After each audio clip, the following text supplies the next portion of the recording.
ko kori ke hu fanga ngahi tal fata ko do pe fa o atu pa mehen ka e tangata te o fai ki to mama o atu ka ta fai nga mari ko ni ke o atu ai mo proklama ko ia I ahoni ko e to funga fonua alo au ai o ku ma fa hoko atu pe mo palofesa to eta se si o laftan e kai ngo ma ko fo ke fata po atu ke ho e ki ka ma a hata klotu pe mo kai nga tonga ko to pe fata ma pe ko ngole le ia tu ke ti mo tolu ai proklama ko ni ku atu ki he wikeni pa me heni pe he foki ki he mananga ko ia lo au I ken pela ku ia e profesa I he hoatani foki ko fia ki ta lere profesa ki ta proklama ko ia ki he wikeni e profesa malo da ma a honi pe malo mo nga la pe me hena fe ha ke tunga ko ilo pe ku o ku hange ku tau alu tau tau ke te momoko ange a seriana pa New Zealand a momoko ni New Zealand ka ku whataonga pe ku mao mo I le rei pa mi hena ke whahoko ta proklama I ahoni fe ha ke profesa fe ha ke pa mo ngā au university o lo au I ken pelana. Malo pito tonga pe ko whamalumalo pe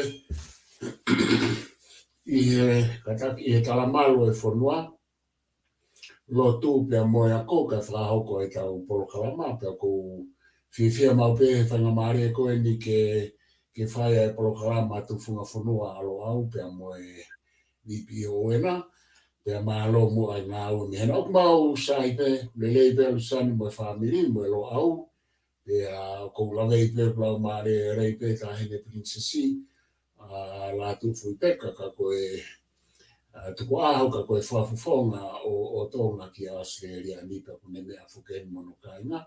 Le rei pia mau whanuani mo mau kautaki e mau paremia pia koe mea pia koko e tōna ki alu pe ai COVID mo e flu ma lo pe koe te hao pia me iai pia koe mau alu pe ke toi mo moko ange ai mau tu heni mau mo moko ange ka koe whakakatoa o ku lelei pe ai mea kotoa pe o tau whawhitai pe ai. Mone apito profesa ko tui koe mea mahu inga ia lava ke mahino o ku sai pe ngā webe mi hen. Ne onga mo moko ka ku heke ke lava whoko ta ofi ai ngahi ngā we a ngā ia he hau ai mo moko ki lahi lahi mahe tai nimi. Ka koe mea whoku o ku tau whawhiawhia ai koe ngā ku tau whanongo pe ku alu pe tai mi ku kamata ke anga apito tau koe kai I he otumurini. I he tau kamata ke tau familia apito pe mo e COVID tahiwa pe ke hau koe ne flu koe tai nimi ku te sio koe ke te fuhange koe iri fia mo ai kakai he taimina asi mai COVID tahiwa I he ngahi tau e tolu pe ai kon ko tau situ a me ai e palofes pe koe utama mana ki pe ku lerei e ngahi mea kotoa pe me ngahi family o kakai ai au tau wheo hia te pe mo kinau tolu ko ia ku nau mui mahe ngahi polokalama ko ni ta whaampe ku lerei ngahi mea kotoa pe whakaesino mo whakamoi lerei ko ngahi palparema ko ni tau whepak whamaman lahi mo ia. I he tu ko ia e palofesa ku hanga ho wakai ki he tuunga koe o ku tau lue ai ku tau alu ni tau tolu hangi ku tau alu tau tolu me ngahi COVID alu ke he flu class flu ia ko ni malo hiange ai ku he hangi ku tau alu pe tau ke te lahi ange profesa me ngahi mahaki me mea ko tau pe ku ask for all mai he tau whanonga atu ko ni Iyo koe mea pia ku mahina mai tonga koe tau whanonga ta tau tōria koe ni koe tau wheawa tu mo e coronavirus mo hono whahinga. Pea e hao e u flua me koe flu koe ni na te puke e whakaunga tā mak i kita. Pea mo useane ka te whito ke te au he kulawe ki ai. Koe flu fo o ia I he funga o e flu whaluku fua o ku paupeke e hao I he whaitao koe ni me he pore noa te. Aia koe na e hao mau pe flu ia. Pea koe uhinga koe ne whaia e hu flu he tau kotoa pe. He ngā he tau lahi mai e nia lere mai me senturi ko si ne whai hu flu. he muhau mau pe me he noa te ki sau te na ulawe ki ai ko na tula pe ia tupu ai vai la siu.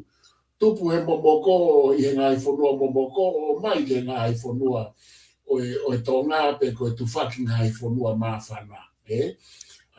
Ka koe a ngaia ai tupu a mea koe koe vai la si pe aku ka koe ne hau koe ni o ku Meu, o mahina ka tau tonu me ngā he tala noa kau sai nisi me kau matao tau he ta whāku mo i lelei. O ku lahi ai o mea o ku hoko o au ki he ngā he mea whaito'o. Ngai mea ki he nau tau, ki he whahinga ke o mea o ku malawa ke kona. O kune hanga whakatupu e vai lasi, ko e tau tae tokanga ki he tau mo ulelei, ko e te whito ki e kakano i manu.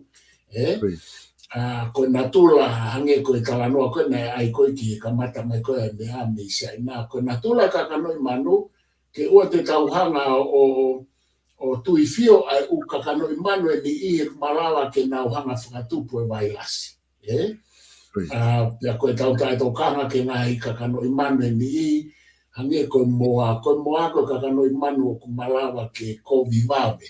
Pea o ku malawa ke whetaulaki a mato i kakano i manu na whakatupu. Koe ngai tala noa pe koe ha, ka koe umea pe he, pea koe whuka ngai whanua ia o ku nau whae e whahinga.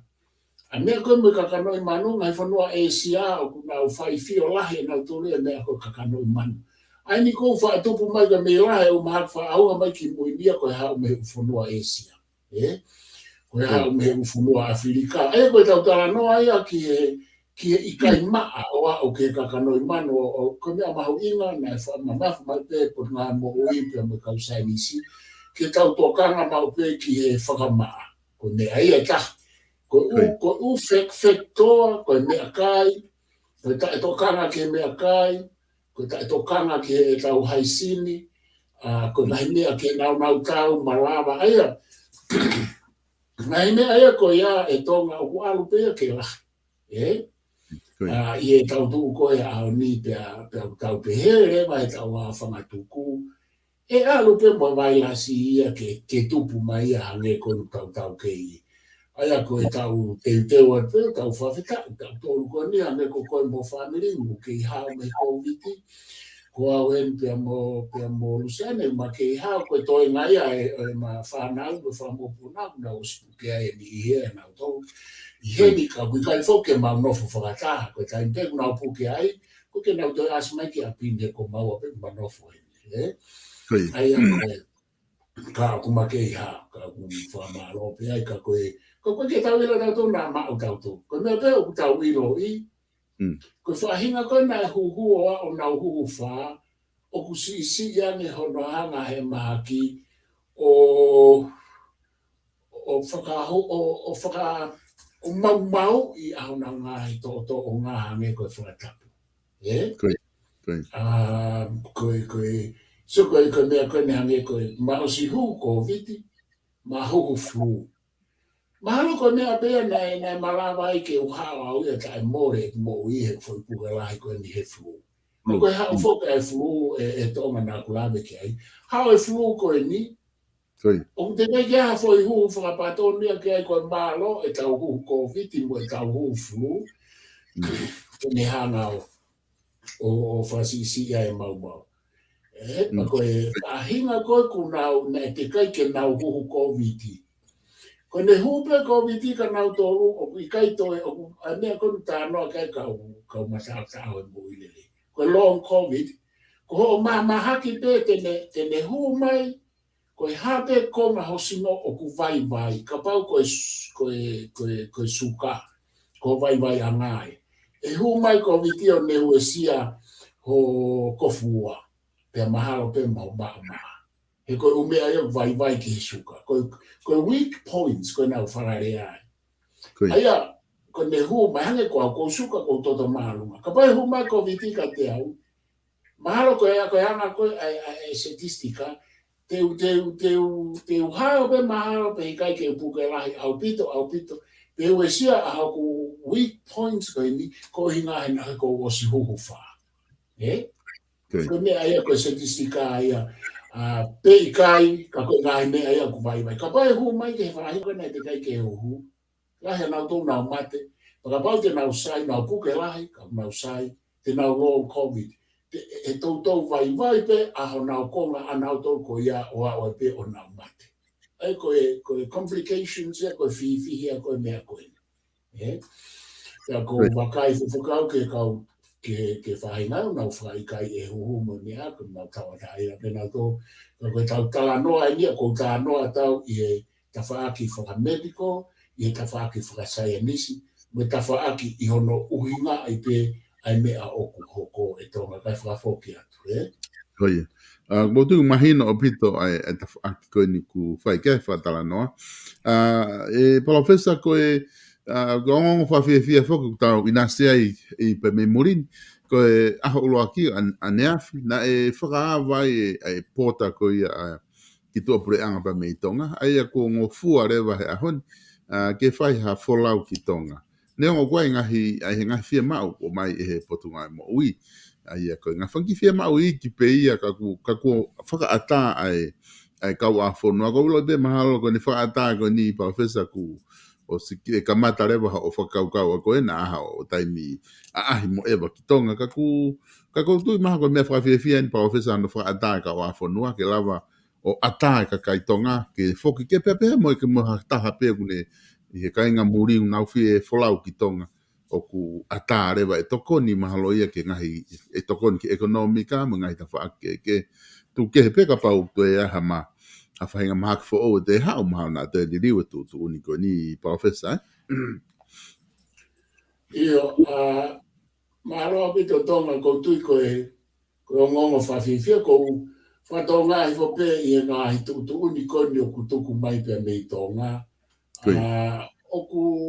oku lere au pito ko mea pe ko whatonga i who ko nau pehe ko huhu pe e ua Koi ka pau ko te o si hu ko viti e ua mo fua ke te alu. Tuku ke anga ngai tutu ni ke ke certificate mo ha. Pea mo pau ke te toi tesi pea te heka wa he hoa fia pa te heka wa puna. Koe mea pe ko whira klare atu ke ai kau toki hoko atu ke a puin ke. Koe huho e ua ke whaata aki ke nau alu o kui kai ke whe unga ia. Koi Ko hinga ani tonga ko huhu e ua o kai ke mahino ka te au pe ko huhu e ua ki mua pe ko huhu e ua ki mui pe ko huhu e ua ki loto ka kuhangi ka te au ko na uhinga ka pauna ke o si huhu ulua ki pe te ke huhu ua Koi pe ko ka ilo i au pe o pehe ai whakawaha apure anga he ko ki mau tōru he ni pau ke huhu e wha Koi o kai ke huhu e ua he koe whamatara koe kau matara koe me kau sai nisi ko ho huhu ulua ki mo e huhu ua ku osi hona iwi tonga Koi he koe uhinga koe na hawai pusta ai huhu no tolu he ku whakatai ka pana ke huhu i he ua taha e osi hono iwi mai ua noa ki he ua taha uraki mo e ua ku oso na iria na ua koe hua lewa pusta ke ne whamalohi he ku oso e ua a iwi koe ke ne taki mai koe hono malu i koe pe hua atu pe mo pusta hono wha ai ko hono ua ko huhu wha whalu fua ko mea ko mare ia ai ke te whai mua hawa kai ki ai ka pau ko he maheno ka te au ko huhu raki mo e huhu ai ko kau fora o te ko ia osi ai via ho na hu ai o ku na ka ta ve na to re mo alu ai ka ta ai hu ki tonga tonga ai ke te au ia ko no fu ka ia si o ke mau re mo anga tu ai o me ai ko fu tu alu ko ki tonga ai kai ni i hene to tala mai ko mo fu a hu aki mo ua o tata be ka te mo alu a ka ta hu ki tonga pe o ko fatonga e mo kwa 40 ma to onga pe ko hai ho pa sai pe ya ko me pe mana la va to ko ni ka ko kala noa pe ka whakoea ka koe awhanga tukua ngai koe mea na ke tala noa mai kei tonga. O ka matarewa ke whai ai wakai ki tonga. Ai sio atu he koe mahi ki whoki tonga na au ka ato ke ai ma o mea pe whai ono whare rei a api. Whawheta ai pe o ki ai pe o ma whaamiria e toko walu seane o nofo i api. Pea koe whakarere lo au o whakarere me ai he waa i kolomotua. O kurotonga ai e tau lai peri ke i whai ngā au e ki ai. Aia e me lere rewa lo au i he taimi koe ne o talo e kui he ni pe me i kolomotua. Pea me tupo molotuma me alosi ni wata pe mo ma ata wata. Pea me toi ngā kau lo au aia koe ka koe tu e taimi ni whakarere ka whalu fua pe u me a he a honi me heni. Aia ku he uhinga ko ia malu pe api lo au i lo kupo i pahu. Whai pe ngā au e lo au ai pe mo wha ngā au e atu ke hu fia lai peri e lo au me ai lai peri lahe lo au ai. Kau he lai peri le lei. Pe mo e whai atu ngā au e me heni. Aia o ku i kai ai ke aha whai ngā uhinga ke whakamawe i ha whoki ki tonga ka o ku whai e sio ke whai e whoki o magatu unga i e maluange. He ku mamaki pe he whoki tu unga o tonga. He ko lawe i whoku sai kau mate he flu. Pe mo e COVID ka koe. Koe mea pe ko tokanga kei ke toi wakai ange huua. Ka kusai pe he ku atu he ku aneka te au koe ka huua pe ku quarantine. Quarantine na tolo pe i kai pe na lape na tolo pasi. Ai ka pau na lape na tolo ya pasi. Na tau pe na tolo me ka tai hu ko wa to quarantine. Ai to tolo me to quarantine ta tau pe na tolo ka pe ke ma vere ke fai ki to mai na fa fo ke. Koia. Professor Paku even e kau ka kai go te ekipe ke huhu ki na tolu ya i he COVID me ha hu loa ke wa mai ke huhu fa ko na ki te ekipe hu o ku talamai he whangofua koe ni. O ku kei ngofua peke nau almo nau tō ki tonga, ka ku te nau ana tō quarantine aho nima. Pa te nau fua pe ai whakamore koho no quarantine ki nau tōlu. Fua pe nau quarantine. Aia ku peko whē pe whahinga category o ku alo ai kakai ki tonga. O ku whaatako toa pe i he whaatako ne e tau kau a whonua. Pako tiko o ngongo whawhiawhia ia ko o mai koe ni he ko fu o loa ko o sene tau pehepe ko o se tau e tolu e ni ai ngahi hai koe nai hoko pero tu hange kamata ke manawa le re kakai he tai nini pa kuna whela anga foki koe ke te whaha o ko whaimen ko whatonga i professor ko hange umore re he kakai ai fo iri fia na e whai he taimi koe na tika ke asia i koe COVID ki tonga. E te sia koko alatu ka kau wholau kone e whakafoki atu. Kone pehe mai pe koko hanghange e positive ha toko taha. A te sia kai kiu koe kakai whare mahaki he huhu. Oho koe kakai o huhu he nau. Mana wahe koko ke mea. Koe tai nimi te sia hange kamata ke nau ki i familia tai nimi mahaki e ne i tonga pe aku. Koe ki te fu hoko ko mahako a fu palo parema ke nau fu uli fia. Ke au nau tokanga peka koe ke nau fu uli fia. A te uwha whoke atu ka koe ke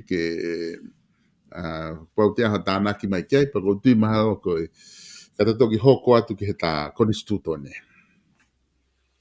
Ia koe poini mahu i ngā ena tonga na ke hanga o mai, ai more atu, mai alu ke anga maheni pe no molo pe, o i kai ke iri fia, ai fia, koe mea koe na tau ia tau tolu ka atoa pe i heni, pe he ki hena motonga, ka ku haurewa o hange pe ai mahaki whaka aunga koe ni, o ku hange pe ku anga maheni pe.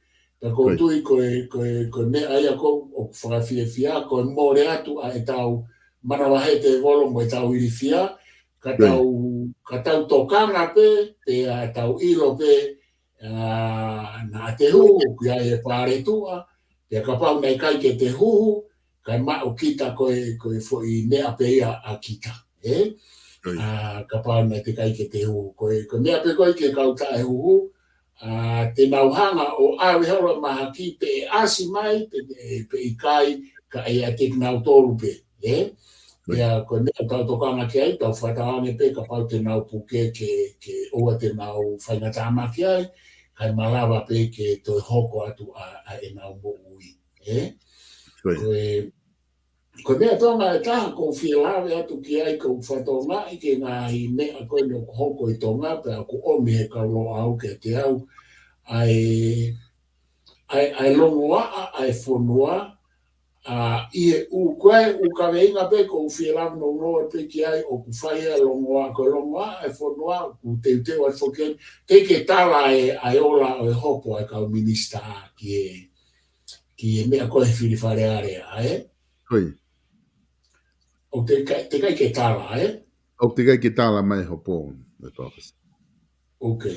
Koe ka venga mahuinga e taha, koe ka venga mahuinga e taha, koe ku whatokanga ai lahe ai mamahi ai kakai, pia mo pehe ku lahe u mea o tae tokanga e pure anga koe ni, lahe longoa i e u mea lahe o hoko he wharea, i e wharea rea, o ku hoko he ngai pot ngā ue o ku hoko he whonua. Pia hange koe talanoa koe na tatanoa ke ai ke hiki ai koloa, koe ke urawe i pe ku oswai e pure anga ha mea ke ai, o koe ai mea o asmai mamani, o asmai heni tonga koe whi alu aki holo ai ngai mahu inga o koloa koe uhinga koe tau koe no whai pia mo mea ki me COVID-i.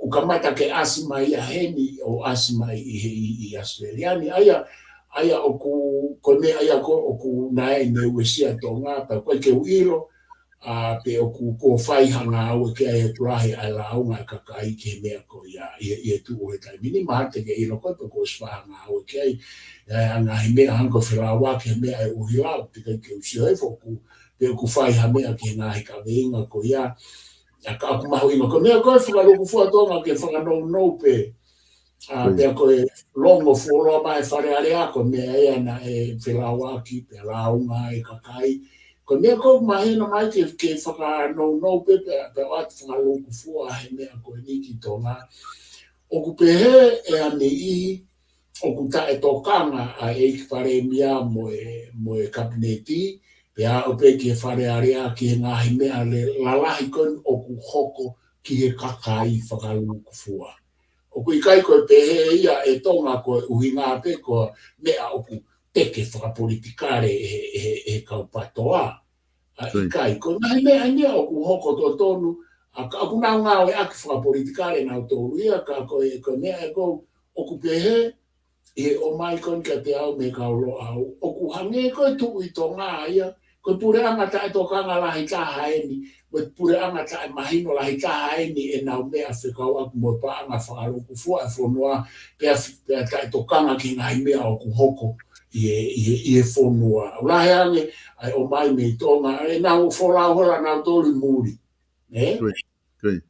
Wholau hola nau tōru ia nau me osu nau tōru e wholau ke ngata nau wholau ke ngai mea nau woki ai ka mo te ona toro o alu holo i ngahi community tonga, mo nau ngahi whaamiri. Hange ia hafo i kaimi ke nau ai nau tōru a ahi holo. O ku fuulai pehe he mai whamatala me tonga. Te ke nau sio nau toro a tonga ia hapare mia o kurahe ne alu holo ko ne alu holo ana he community o a ahi holo. Community tonga. Koe hae uhinga mea koe ia, koe ke tau whapapau i koe hae ai whatongia e pare mea koe ke toia community e mea ahi uloa. Kai ke tonga koko atu pe a kuia e koe umea mai mea loa au me tonga kai tuku at malo. Malo apito, Professor Koti, mahalo koe koe ahon whaku o kulo tonga mea pe pare mea i tonga eke tai ni. Koe ke loi ai whamatala koe ni o mai mo ni apito. Na ia uia ke tuunga na e toi pe e ka minista e toko ua, toko tolu i tonga, au e kabineti i tonga. Koe toenga ai ka minista ana na i muri kotoa. I foi time beta. Ai a ku... Koe foi poi ni a tonga ko wheu o toi. Te kai kia hapure anga pe he whonua tau mea tu pōula. Ko ni whakamahina ko whakaware au pito pe atai tokana au pito kabineti ko ni ke toi pe haonga minister. Tika tau whanonga historia ko ai hafonua na toi pe na ko minister ai ua hafonua. Mo ni pe kakai. Ko uhinga bifoko kuna o mai he ngai taimi ko ya ko ngahi whatongia mo ngahi whakataha ia ku kai ke lawa te tuku pui ma uke na wona tolo ka wai aia ku ka ku tau maheni foke ngahi pure anga e palofes o ku ko whakataha ia mo ngahi pure anga i muri o whai pihe taimi ko toa o ko ke pehe ke tuku pe ku AVP ka o CEO ku AVP ka whafofonga taimi ni ka ko mea pe ia ka taki o ku nau whiri ngahi whakataha ko e ala ata alu ki ai kai pa wai ka na ka taki ni na ka ke nau fie ona to whakataha ki muri na nau fie mabena to ke nau no fo fare area ko nga ke nau yai o area i fare area he me time ko to ape to fai pe nau a he na to time tapu ne fare area ka ku ke pe ko fui tunga ko ni pre anga ko ni ava pe ko u me ko fai fo lau ne au pe to to ua e tau ka minister pe na to i tonga na nau flau ko to nga fatongia palofesa ka ko tu mai ko poinia ku o fai ai e longoa mai ko o mai he kaulo au mai tonga aku ka te fa foke at ka te ko e palofesa ko ko nga pe ta he nga hiongo mai tonga na mal ko manatu i hake ku osfa oficiale hono ai retire ko i ala kiniu ka e fetongi e he loya ko ia ko petunia to po ai ku kamata nga ne afi ko e fa mau ia ne afi ai na kamata nga au lakio a kosi o kai ke to e loya ku ia ko e fa mau ia o fa mau la hi tonga kamata ia ne afi osfa oficiale moia ko nga hiola pe ne hopo da amana ke tu pe palofesa o mai nga hiola ko ni i ha aho pe weekend pe ko aho ni po pong po fe pe aho weekend e o mai ai ka te u fa foke tu ka ko o tu mahalo ka ko lava pe o tana ke nga me ko ia te ta alu re ke ta o ko ni stuto ne Ia ko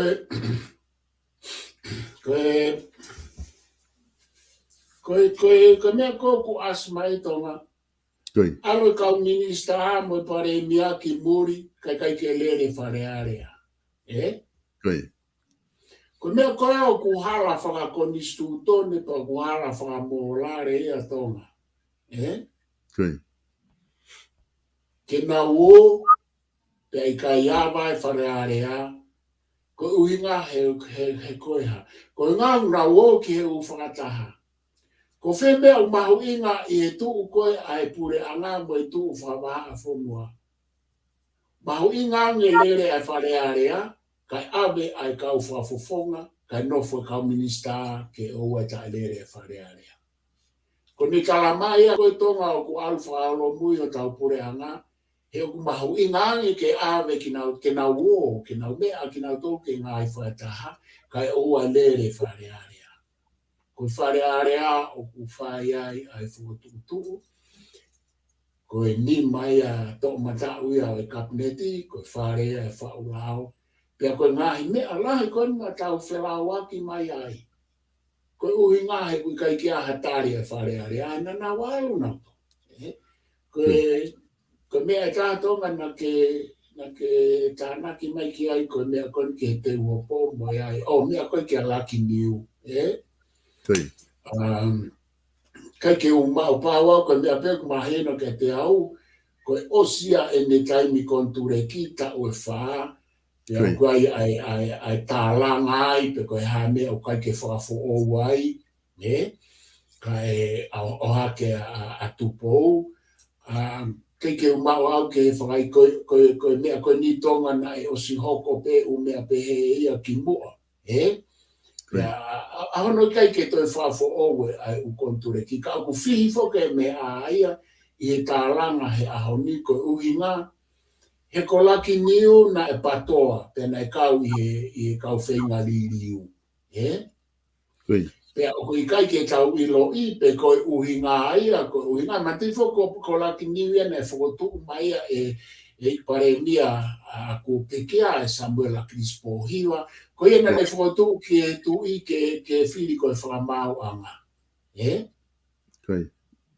Ko laki ni fotu ia ne fai talanga ai pe he ko ame ne fotu ai ko na tolu na fotu tu ko ai tu ko anga ai na ai tu aki ka wai laki ni ko ame fili ai ke fa maula ai ne fai pe ai talanga ai pe fa mola ke fili laki ni ko fa maula he ko fatongia pere nges he kupehe na kawia i whenga riri. Kai whotu whokia Samuel Agrispo hima ki he tamatu i pe tāria he tamatu i he koe o whotu atu he paremia. Ai koe whotu atu koe ni a tupou ke hoko koe whamārai. O toi whaupe he whonea tatau mahalo koe whotu atu ia me i paremia o e ahani me hau kawa me riku.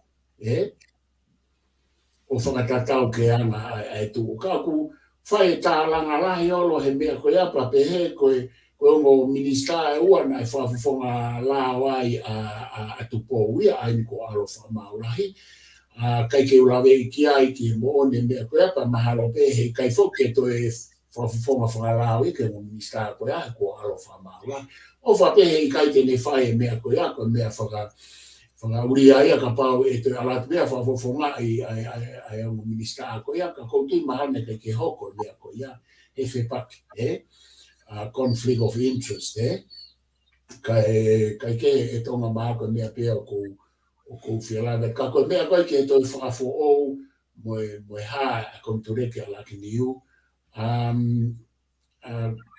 ko sota ko mea tawa taina pe ka pau whaha uhinga lelei pe toi whawho ou pe kai ko mea tawa taina pe ia aki na uto mahako mea koe o mai me pe no rope o mai me whatato ko ni ke maurere ki whakaiki ko ia e tonga ka koe ki ka koe whetine koe na kua ke a tupou o kou lawe i pea koe loea lelei e Pasifiki pea ko mea koe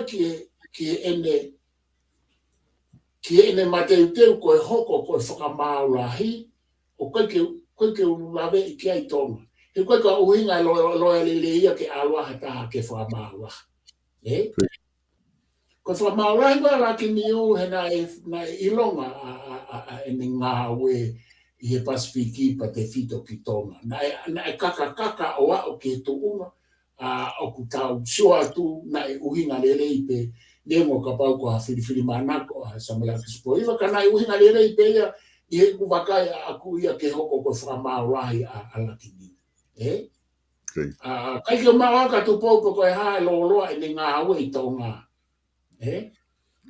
Ka oku malawa pe foki ke o atu ia mea ane hena i he Pasifiki pa o atu ko ia ko ngā ku osmaalunga pe ni ngā ue whakalao. Ka koe ke ui lau pe kua o ane qualification ke au ke tuunga whamaurahi o ange ko mea na ia ki ala laki. Ni koe ke ui nengo o kupehe koe i hene asimai koe loia lelei atu po. Ke tonga te uwhawhoke atu ka paupeu koe ke a mea ki e toi tānak mai pa tā wakai ke tau kwa mara. Koe konga koe ki he ko tongatapu uluaki mo tongatapu wha na e loe ai a Petunia Tupou. Aia koe hopo koe whakafofonga tongatapu uluaki ani whafonga lorotonga. Pea mo e hopo koe ai whafonga lorotonga tongatapu wha minista paanga. Koe ia professor na e loe ai koe a Petunia Tupou.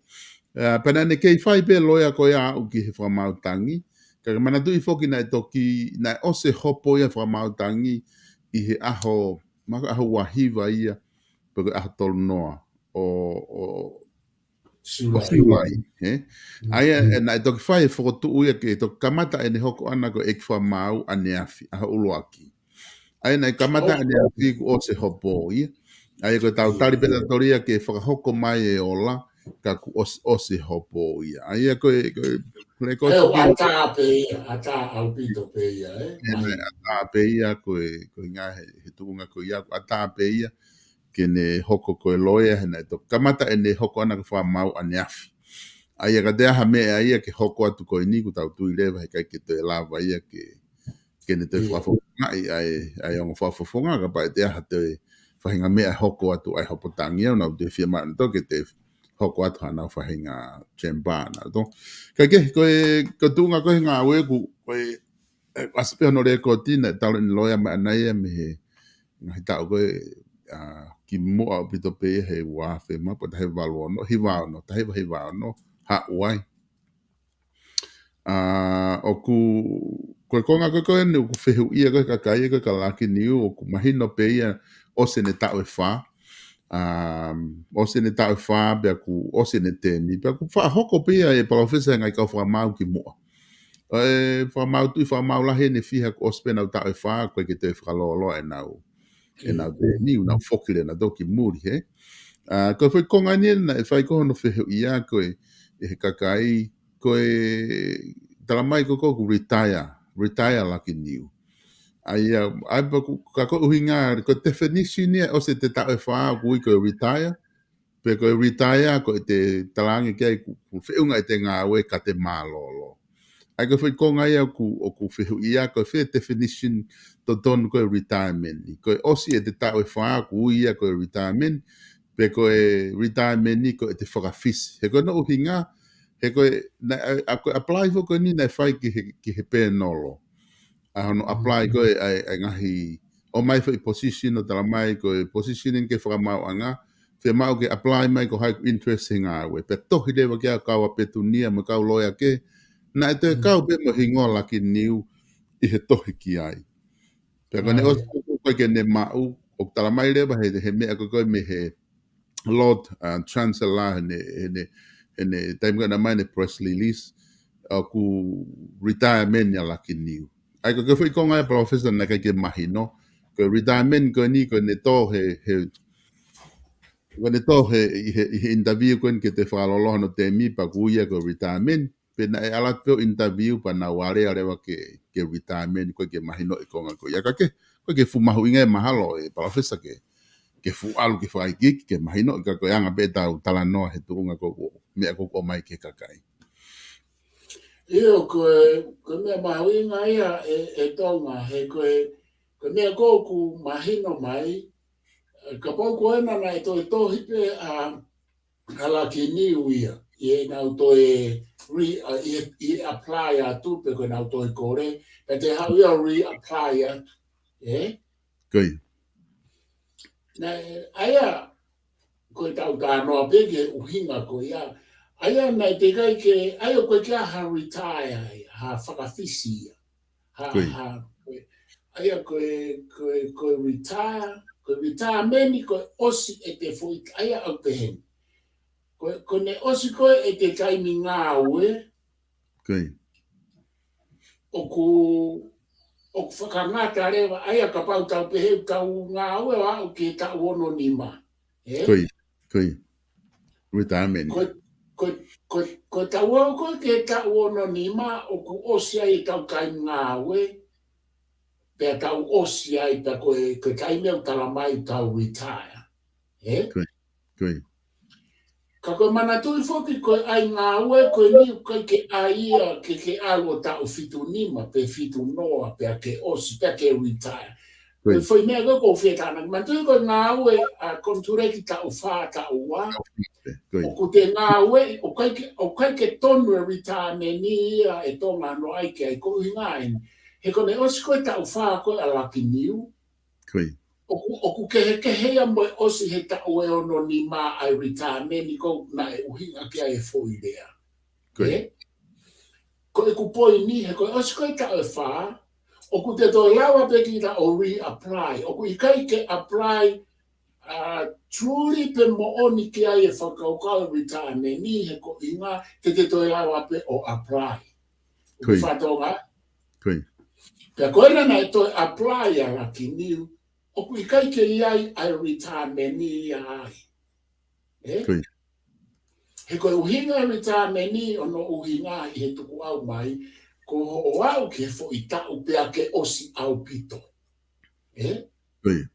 Ko na tula konture ki tau wha, ko ngai mea fo ki konture ki tau ua, konture ki tau wha, konture ki tau on, konture ki mahina. Ono ko umea ena e tok develop mai ki muini au pito. o kai ke furi ta same ai uhinga ia mo uhinga na ai retirement ke te ngā ua tau fitu noa pe te ngā ua tau anonima pe a te tuku ngā ua. Koi. O ku ke here vai a me he whakawhisi. Koi. Ko ngā koe whakawhisi a lorotonga pe ku whai ngā ua pe au ka e whi maare pe ko mahaki pe au whakawhisi. Nā kai ke whakawhisi aia koe o mea ko whatonga e whai mea ane ku maare. Koi. Ka ku tau ai pe whakatau toru ia o whakaparangi koe retirement o au pe ke whakawhisi ai tama. I kai ko ia tonga? Koi. O ku toto koe whakawhisi whokia o ku ke heia mo alato e kontureki o osi. Pe koe alato e kontureki o toi lava ke te toi tohi mai. Ai koe o mea ia tonga ko whema o koe ke whawhai ke hei. He kuas mai ka te au o ku whihitu o ai mea koe ni. Koe whihitu ai retirement ni pe koe osi o to tai ngā ue ki a te au ki a tau motua. Tau motua. Koi. Ke heia mo e konture ki tau wha ka aku i kai lauai ai tau motua. O ku lauai tau motua i kai he kui ai pe kau wha maau mo e whaahinga kau lotu te koe ha. O ku nau ai pe e nau tau motua. Ka o ku whai a kia ai konture ki. O ku maalungange ai tau konture ki i e lau tau motua. I ai whakatau e ua pe tau e wha. O ke heia me he ngā ue o au ki he tau ono noa, tau ono nima, kia te mālolo mai. Koe mālolo whakai haue. Koe mālolo retirement koe mālolo whakai haue. Koe ose tau e wha, pe ose ai te kontureki, koe mālolo whakai haue, ia koe ose ai kontureki, pe kei whia ngā haue pe kita. Pe te kei mālohi pe kita ke te ngā haue.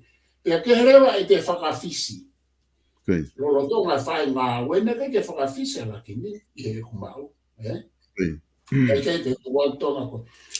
Anga pe tāna ki ato a kuia ki he fui shiu ko iau maaria.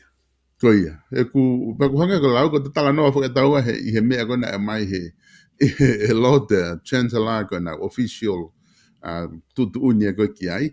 Ka koe koe ki uhinga whakatau tala noa tau tolia pena e to tonu ke nau te whafo o pe i kai. E kontreka laki niu ke to'o ai e ngau lele ia a petunia tupo mene te serve a lakanga koe ni.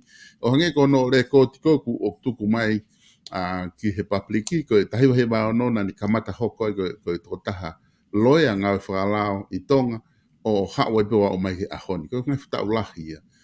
Waftaha ni mana ni hoko koe konsela whakalanglang ki a tonga ki Netaleni. Wafe wanoa na whakatu uia e tui ke hoko kono kau whare i. Wafe wanoa i pe na e hoko koe sea po ate taha ngahi po ate lalahi a tonga ka wai uhi lama ume.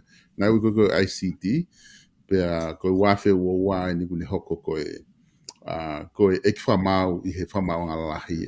Ngahi e koti ngā ue lele ia a petunia pa koe ke uhi ngai ke.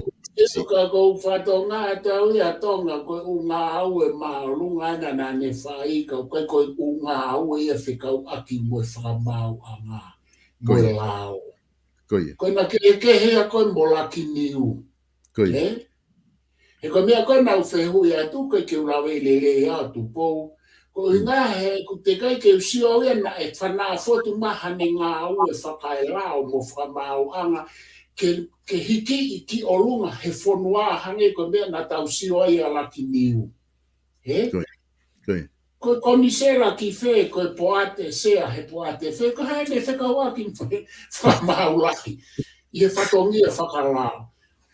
Koe kuta noa tonga he kupeheni. Koe whire kau whamau a lahi he ni. O ku ilonga fo ilaine koe o mai ko inga he na komisela ki fe mo nau fafufonga ki fe mo nau ko kana mo o ku o mai he o ku fana foto mai e ngā ue whakalao mo whakawhamau a ngā o tumu mai he whanua mo potutaki ko ia. Ka pau koe uhinga ia o pehena e na nea ke utu unga koe. Koe ke usoto he ne whekau ake u whatongia ka mo e whatongia koe ne whakamau lai. Ka ke ka koe angai e lau e kakaipa koe angai e lau e whare area. ai isa ai katama koina e pe no romo mea ko anga vakai akuia te pehene ko fare a fa pa tu ke loia ko na tu po o ku i kai fe o ngai ke fra ma ora o fra tatau ke me na ya o ke ai a la kimiu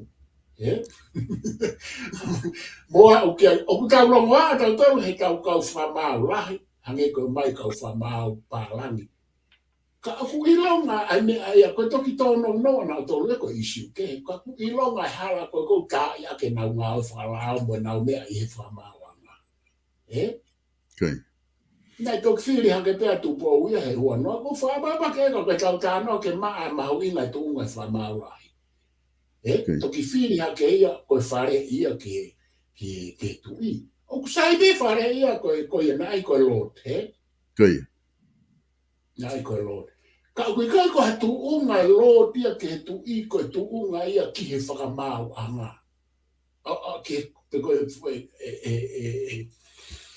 e tonga ko fatongia ko ke te alolo ke tu i o ko ke ne tala mai e ko ke fe unga ke fa ma ula ke fonua o ku fai am de o na u ha tono ko ia i mala e fa ma anga mo la o ki na i fo tu unga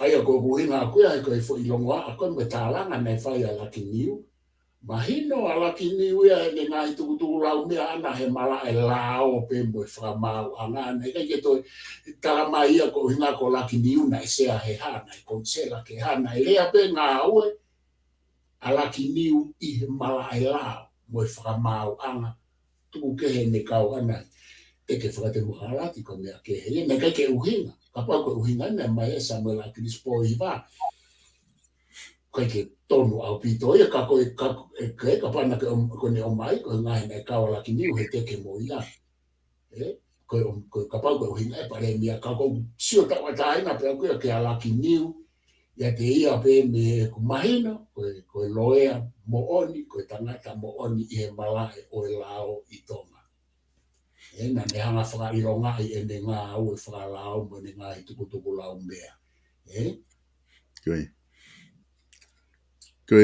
ko fui fa kau e ni mari e profes ka te finga ke ta fa osa ke me ka ko e ke ma ta go ni ka pau o ke fit in a retirement ni he press conference ko kai i he tohi ko e ongo ko na tuku mai ongo tuku atu ko na mai e lot chancellor ko tonga ka ka mo la kanga o ai retirement ni ne ta mai pe ko ha fu ile na ton ke nga aki ana to ton ke na nga aki pina to luia e fu ile ta mai ko osi ne ko expire ne contract ta fa pe ku na fine na dola na ta candidate ke nga we pe ka ana to ton ke nga pe fa nga le ke ka o ta mai ko retirement ni ko nga he na te apply na ton ke o te apply ke nga we ka mahina ku retire ia ko fi kasa ko fi fo ki ko ai tu fi o mai rea fo papa la ni mo rea fo tonga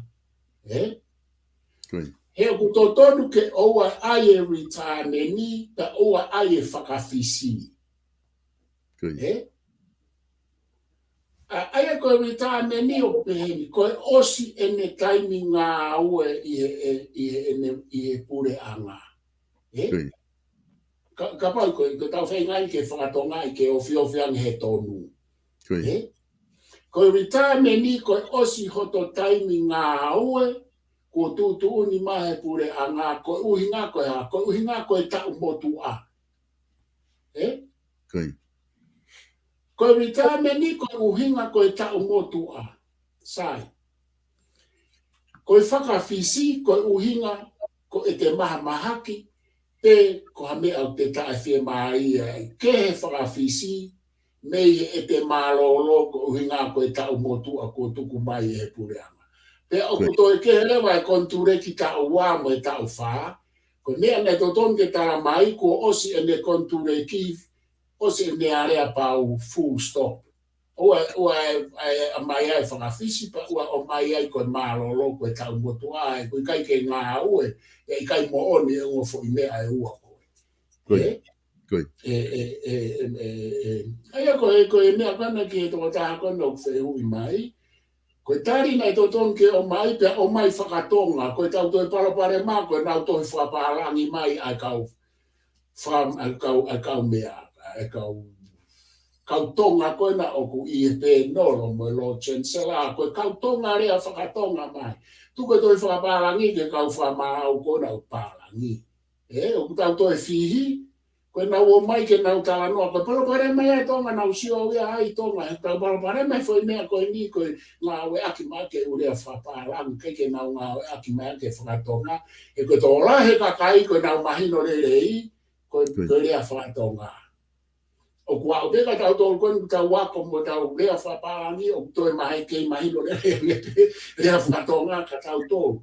Ka koe tau kau taki whoki, ko whaarea ke mea ko iai tonga, ke tupu e rea whakaparangi mai ai kau wako mo kau taki, pakapau kuia harea whakaparangi pia whakatonga i ke mahino.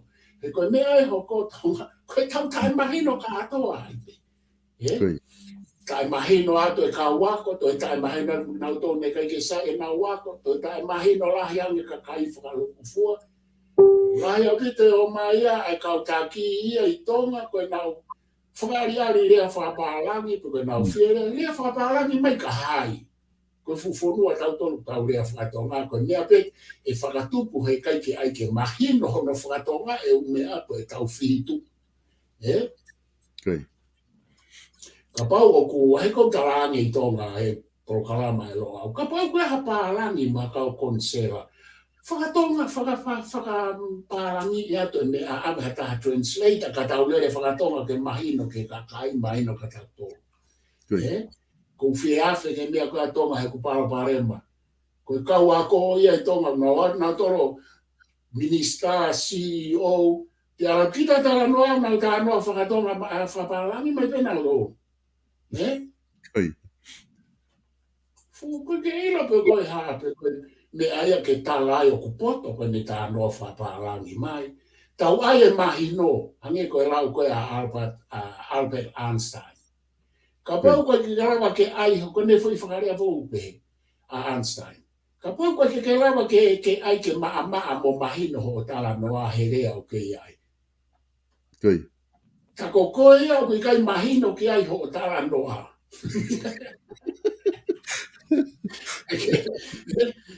Ai a kuhauia ai mai koe retirementi. Ei o whiwhi ka kai e retirementi mo e ose ka im konturek ta ua mo e whakawhisi mo e mahaloro mo e ubea koe ia. Kai ke whakawhoki atu tonga. Professor Kotui mahalo ku mahuinga bitba ku mawhana ta whakamata noa hinga himea koe ni ku hoko i tonga. Tato te whita ka ngai mea ke mahino ange ko ngahe whainga maari mawai koe ke whakamahino ke te mahino ange ai ngahi isiu koe ni hange koe te tala noa koe ni he retirement ni. Ka ko ngā kataki toinga taimi ko toe ko professor ku toe peta minite tolu. Ka ngā te tuka peke ko hapea ki fo i mea te talawa o foki ai ki he ke ta konstituto ne ke ngā ke kainga whanongo koe ko mawhinga whakoni ma foki ke konstituto ne ko ngā ke te wakai i he professor ko ma os whamatala maua osi ngahi uhinga ma ngahi mea koe ngahi kupu ko fok penia ke ne te wakai pe o kuia i hangahi kupu ai o kusio o totoni ke whaala whahanga au e kiai ano te kapi ngahi kupu ai e professor te uwhafoki atu ka koe ko ngā na lawa pe o lawa ta ki foi kupu taha peu Koe kupu whiha ka e ni tonga kai ai. Koe kupu nima. O koe kupu nima e ni e. Koe kupu nima e ni, koe ku wakai koe ki ai, koe ta anu fukai pe kua o mea ke ririu. Pe kai ke ngata i ririu, pe kapi pe ku whia mau i viri. Whia mau i viri. Koe fo i rea e pe ku whia mau, kai ke whakahoko, e tō e whonua ki e tauwha, ki e pō uri loa. Koe uhinga ia whia mau i viri, koe kaha ue ne ai koe, o kungo fua mo ata ke ka kai katoa pe ke whai e na lotu. Kai ke u na wosilawe atau ke kupu koe ni tonga koe le au pito kupia ko ni ko ne ape ke lot muslimi tonga ke asmai o whaata na tole lot muslimi ke na lotu i publiki ke open na lotu. Ne o ku ia pe na api lotu na fai pe na lotu me mea ka ko na ha ko ke na ha na lotu ko fatonga i fata ofitonga. Ai ku wesia ko punima. Ko mea maari foki ki mua pata hoko atu e tonga koe kupu ni ma. Na e wesia ia no whaitanga i koe tau whahau e lotu he ne whepaki koe pia mo whewhekau toke tā mori tori. Wesia si. Aia koe fuafua mau ia koe e kupu ni ma koe foi whepaki koe ia pia na ia e uhinga foke tau whahau ia ki foi whepaki. O mau ia kupu ni ma he na e whamalohi pa whapopura e tau whahau koe ngā koe kaikene tui toton ke tau toi lotu whakaongongo ki muri ki kau pāra. Aia koe foi whito kaki koe ia na e pehehe kau misnare koe nau whakalotu ia tō ngā pia liriwa tau whahau pia e whakaongongo ai pe ai lotu mo tau whahau mo kakai tonga ki muri. Te fito ke Australiani mo Britania. Ne kai ke nau ira nau tolu koe uhinga e tau whahau ia he ne foi riu kawa ke tonga ai me a kotoa pe. Ke tonga mai e. Koe ne foi kupu i rea koe ne hao ke Australiani e ne haere mai ki he. Ne kai ke nau ilo. Koe taimika na nau toki ilo ai e talange kau whahau ko whiunga ai whahangongo ki Australia mo Britania.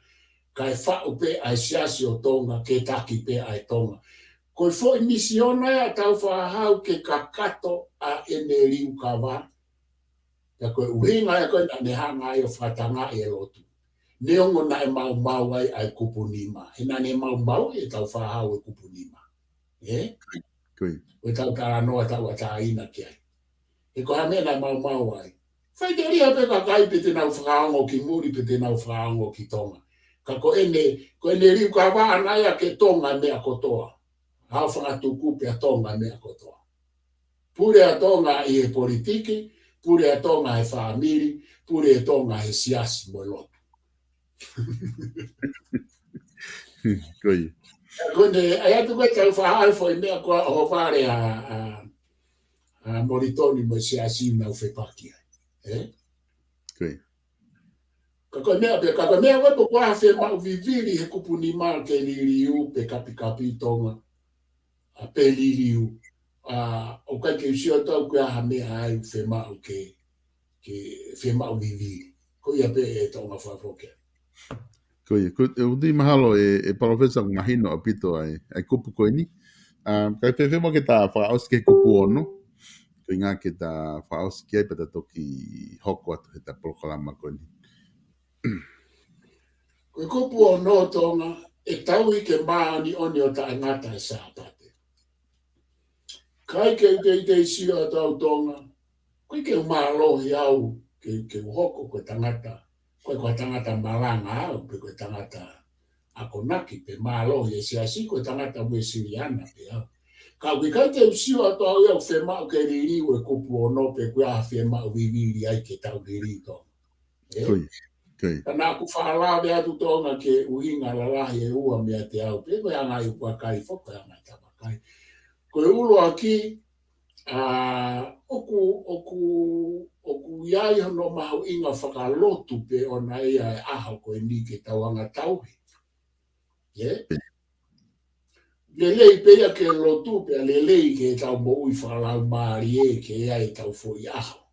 Nea mo peo taramai e kau karistiane e ni, toton ke aho sāpate mau pe aho kotoa pe tau mo ui iyo. Tau ai pe tau tōria koe aho sāpate tau mo ui aho kotoa pe.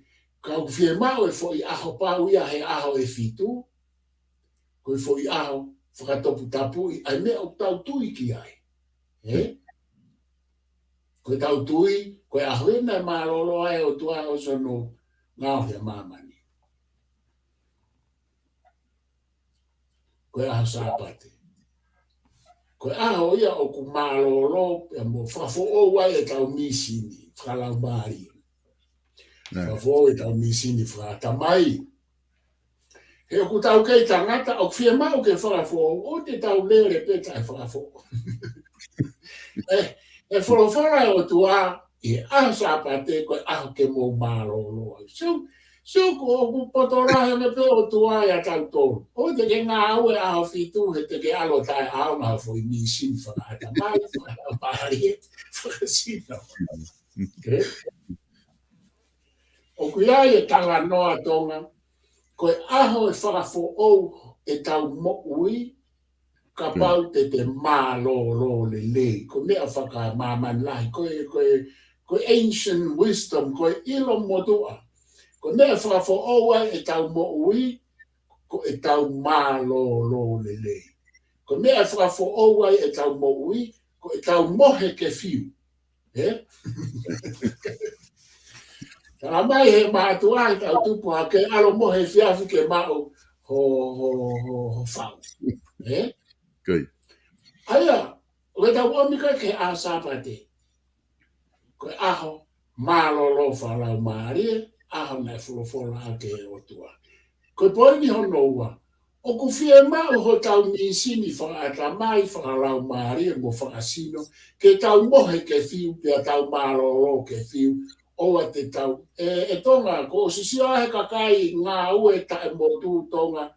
Nau maki mafu. Nā mate nā tōria tonga. Mate nā tōria kai ke tau. Ku tā noa pia koe resu ko sisi ahe o ku kai ngā ofi o ngā mahini ofi. Ka kai ngā ue tae mamotu ngā ue a fitu. Ka koe ku tala noa atu. Ai mahu inga ke tau mālo he a sapate. Pea tau, ka pau ke te alo lotu.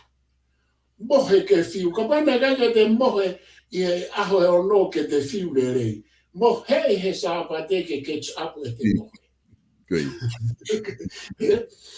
Koe uhi ngā tonga ke mo i le rei hoto misini whaata mai, misini whalau maari e misini whasu. Ke lau kusio ka tau tō tonga e aho ni. Ie tau tae mahe no koe ai mahu ina a sapate tau ngawe i pe a fitu.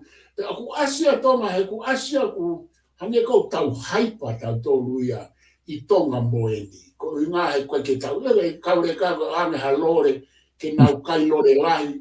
Pe ko i kai ke nau mohe fiu e kau kiti e kaure kapa ku nau haipa. Aia, ka pau e to a sapate, o ka lo tonga haipa pe te tau to e haipa. Hai, ai ko foi whakare a he ia. Ko mea kou tau o mai ai o tau lau pe Facebook a mo social media, ko mai tau haipa. Fulai e tau kai mālo i a sapate. Ko whakao si pe tonga ka whakao kai ko la wei pe mālo se ka tai mi mālo. O whalai tonga, o whalai kai moto ko tape mo mea mai mo kau mai. Malo pito, profesa fa malo ate lava e ta plokalama au ni, ta toki wakai he ta plokalama hoko sa pe kona ku mei wabe pe taimi ke ta toki foki mai ai o lere whakau ke ta plokalama, au what ke te koe pe mo ngā au e ku whahoko pe mei Australiana. Io kone osi pe ai koe ta plokalama, koe osi pe wika hau tonga ta foki lewa ke ta whakau ike. Ai aku ta whakau ike taua, ka vilo mai ka ulo au, ai aku mahuinga nge ka polokalama alo au, e mau vilo whakau ike ua mai mo whakau ike tolu, ka talere mahuinga wito tonga ta polokalama, ko i ngā koe ta whanonga whakataha mo i whiema o whakapolitikare, mo i whiema e ka kai he wike ko toa pe te whito mei tonga. Kaua ta te mo tau tau memu. E ko whato ngai koe ni ka whawaha wike ua mai koe ni tale whaake ake. Hange koe lau koe mātua, ku holo mo i whalau mai, e kusisi e tatala no ke politiki tonga. Ke mau ke toi whakatumu mai, ke ki ai mai mo i whalau mai, e ko tāna politiki pe mo i whalau mai. Ai te ko o whalai atu, e tonga o whalai atu mo tōko tā pe mālo. Malo pita ofa tu professor. Ofa tu ke kainga ko tape mo mama tamai ke tau proklama fa malo la ya tu te mo tol I he lava rei ko e tau proklama honi tu funga fonua alo au ai ko tau proklama hoko pe me he ni ko hoko ai fa ko anu silani e fa hoko to ai tau proklama ko ia fat fonua fo o pia mo pi veni pi kala ai ko e osi me heni te tau wafere wa ke fare area tonga hoko atu e tau whanongo ki he whare area tonga ka mō mea tau toki whelongo aki.